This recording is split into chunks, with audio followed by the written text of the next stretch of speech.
مگر اس سے پہلے میں آپ سے یہ پوچھنا چاہتا ہوں کہ حکومت ہماری وفاقی حکومت نے اور صوبائی حکومتوں نے جی رمضان پیکیج شروع کیا ہوا ہے، فیئر پرائس شاپ شروع کی ہوئی ہے، جی تو یہ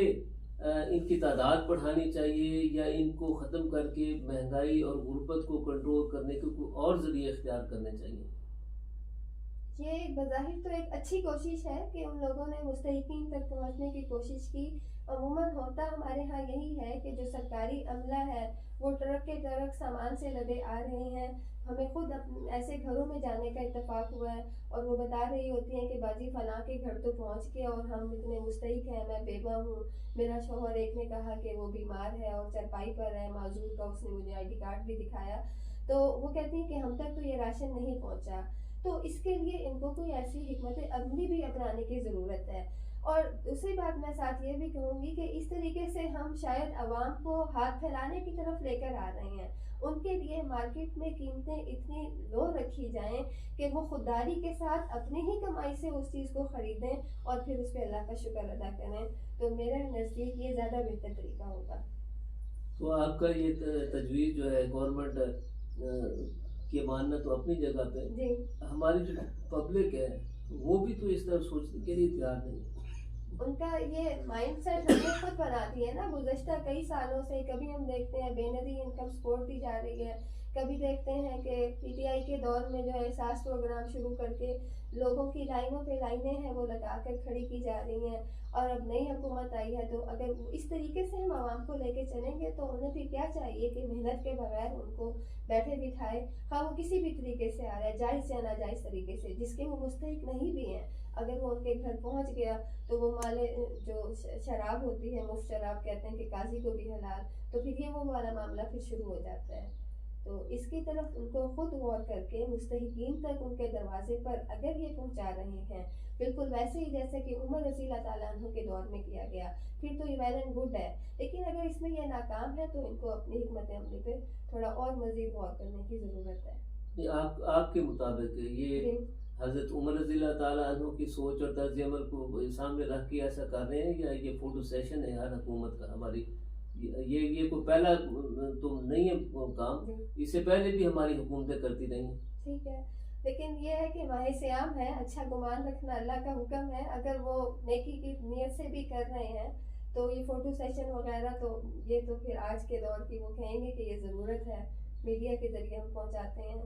یہ اللہ بہتر جانتا ہے کہ ان کی کیا نیت ہے، اللہ ان کی اصلاح کر دے. وفاق میں اور صوبے میں حکومتیں قائم ہو چکی ہیں اور لیا جو ایک دور دراز کا اور ہیڈ کوارٹر سے وفاقی اور صوبائی دور حکومتوں سے دور کا ضلع ہے، آپ کیا سمجھتی ہیں کہ لیا میں ہمارے ہاں جو مسائل ہیں بنیادی طور پہ میں چاہوں گا کہ آپ ان مسائل کا جو قابل ذکر اور چیدہ جو مسائل مشکلات ہیں وہ آپ کے نزدیک کیا ہے؟ میرے نزدیک اس میں سب سے پہلا جو مسئلہ ہمارے لیا کا ہے بے روزگاری بہت عام ہے. یہاں پر غربت کے مسائل اس قدر ہیں کہ ہر دوسرا اور تیسرا فرد وہ مہنگائی کے ہاتھوں تنگ نظر آتا ہے. تیسری بات یہ کہ ہمارے یہاں پر صفائی اور ستھرائی کا انتظام بالکل ہی ختم ہے. ہر گلی پانی اور گٹر کے کیچڑ غلاظت سے بھری نظر آتی ہے.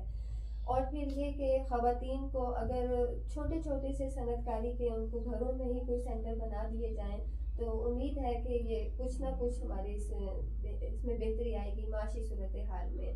باقی جو کسانوں کی بات ہے اس میں اگر ان کو بیج بروقت اور مناسب قیمت میں دے دیا جائے بجائے اس کے کہ انہیں لائنز میں لگ کے بلیک میں خریدنا پڑے، تو یہ چیزیں اگر ان مسائل کے اوپر قابو پایا جائے تو مجھے لگتا ہے کہ ہمارے لیا کے حالات میں بہتری آئے گی. آپ کو کیا توقع ہے کہ ہماری حکومتیں لیا کی تعمیر و ترقی اور خوشحالی کی طرف کتنا توجہ دیں گی؟ دیکھیں اگر سیاستدان کی حیثیت سے پوچھ رہے ہیں آپ تو پھر تو ہمارے سامنے گزشتہ تاریخ بھی سامنے ہے ہمارے کہ ہمارا وہ 30-32 سال پہلے جو تونسا کا پل بننا شروع ہوا تھا جس کی افتتاح محترم وزیر اعظم نواز شریف صاحب سے گزشتہ سابقہ انہوں نے کیا تھا، وہ ابھی تک نامکمل ہے. تو اگر ایسے صحیح پروسیس چلتے رہے تو پھر تو کوئی امید نہیں کی جا سکتی. لیکن مجھے یہ لگتا ہے کہ اگر تو ہماری عوام کو شعور آ گیا اور وہ اٹھ کر اجتماعیت میں آ کر کوئی ایسے مطالبے کرتے ہیں، ان کو احساس دلاتے ہیں، تو پھر شاید ایسا ہو کہ وہ کر سکیں. ایک اور وجہ یہ بھی ہے کہ ممکن ہے کہ وہ اس طرح توجہ کریں کیونکہ گزشتہ جو حکومت تھی ان کی کارکردگی ساری کی ساری نیل کارکردگی پورے پاکستان کے عوام کے سامنے ہے. اگر تو یہ چاہتے ہیں اپنی حکومت کی بقا چاہتے ہیں تو پھر ان کو باہر میدان میں اتر کر عملاً کچھ اقدامات کرنے ہوں گے، ورنہ تو پھر پہلے والا ہی اگر حال ہوا تو پھر ایسے الیکشن اور اربوں کروڑوں روپے خرچ کرنے کا پھر کوئی فائدہ نہ ہوگا. ہمارے بچوں کو پروگرام کے آخر میں کوئی پیغام آپ دینا چاہیں؟ میرا پیغام یہ ہے کہ اللہ رب العزت نے ہمیں جو مختصر سی زندگی دی ہے اور اس میں یہ ماہ سیام شاید کہ ہماری زندگی کا آخری رمضان المبارک کا مہینہ ہو، تو اس کی ایک ایک لمحے سے ہم اللہ کرے فائدہ اٹھانے والے بن جائیں. اور وہ رب جو ہر لمحہ ہمیں کہتا ہے کہ مجھ سے مانگو میں تمہیں عطا کروں گا، اس سے اگر ہم جڑ گئے اور ہم نے اپنا احتساب کرتے ہوئے روزے کی فرضیت کے اوپر عملاً کچھ کام کر دیا، کچھ قیمتی اپنے معاملات کر لیے اللہ کے حضور، تو پھر اللہ نہ صرف ان لوگوں کو عطا کرتا ہے کہ جو اس کے اولیاء ہیں، بلکہ وہ رب تو جو گناہوں سے گزرا ہے، وہ رب تو جو اپنی ساری زندگی درماندگی میں مایوسی اور بے بسی میں گزار کر بھی اس کے در پہ پہنچتا ہے، وہ تو اسے بھی میرا رب پہلے لگاتا ہے. جب کوئی فرد سجدے میں گر کر اللہ کے حضور عاجزی کرتا ہے، گر گڑاتا ہے، تو وہ رب اس کو تھام لیتا ہے. تو اس مہینے کی برکت سے میری دعا اور پیغام ہے کہ اللہ ہمیں اپنا قرب عطا کر دے، اللہ ہمیں اپنی خشیت عطا کر دے اور ایسا احتساب کی توفیق دے دے کہ میں اپنی اصلاح کروں اور یہ مل کر پھر اجتماعیت کی طرف ہمارا ایسا قدم ہو کہ ہمارا پورا معاشرہ ایک بہترین خوبصورت تصویر ہمارے سامنے لے کر آئے. سلیمان خان چانیہ صاحب نے آپ کو ایک تجویز دی ہے کہ اللہ پاک سلامتی عطا فرمائے، اور آگے فرمایا کہ بیوگان اور یتامہ بچوں کے لیے کوئی منصوبہ پروگرام ہونا چاہیے. اس کے سلسلے میں جماعت اسلامی حلقہ خواتین اپنے تئیں ہر مرتبہ ہر سال اس راشن کے پیکیجز تقسیم کیے جاتے ہیں. الخدمت ویمن ونگ الگ سے تقسیم کرتا ہے. جماعت اسلامی حلقہ خواتین جتنی ہماری رسائی ہے، جتنی ہماری استطاعت ہے، حد الامکان ہماری پوری کوشش ہوتی ہے کہ بالخصوص بیواؤں کے گھروں میں یہ راشن پہنچایا جائے، اور انشاءاللہ ابھی بھی ایسا ہی ہوگا. بہت شکریہ محترمہ حضرت عائشہ ندیم صاحبہ. پروگرام میں سلمان خان ایڈوکیٹ صاحب، محمد زبیر صاحب، غلام مصطفیٰ صاحب، ملک سجاد محمود صاحب، ملک شبیر سعادت صاحب، محمد طاہر صاحب نے بہت دور سے شرکت کی، کلیم اللہ ملک صاحب نے، محمد بخش صاحب نے، آصف اقبال چودھری صاحب نے بہت دور سے شرکت کی، ملک طارق صاحب، مدثر ملک صاحب، ظہور عالم تھن صاحب، سید ہدایت حسین شاہ صاحب، محمد اکرم صاحب، محمد نعیم صاحب نے بہت دور سے امریکہ سے شرکت کی، قاضی راشد صاحب نے، جاوید اختر صاحب نے، منیر احمد کھوکھر صاحب نے، اور محمد یوسف خان، غلام قادر صاحب سمیت بہت سارے دیگر فرینڈز نے پروگرام میں شرکت کی. فرینڈز، آپ کا بھی بہت شکریہ کہ آپ لوگ پروگرام میں تشریف لائے، اپنے ان پٹ سے ہمیں نوازا. پروگرام اگر پسند آیا ہو تو اسے لائک، شیئر اور کمنٹ ضرور کیجیے گا. اس دعا اس خواہش کے ساتھ کہ آپ جہاں بھی ہوں اپنے حصے کی شمع جلاتے رہیں. یہ پروگرام آپ تک پہنچانے میں ہمیں کمال سپورٹ حاصل رہی عبدالرحمن فریدی صاحب کی، جو پروگرام کے پروڈیوسر ہیں. اپنے میزبان مقبول الہی کو اجازت دیجیے. اللہ نگہبان.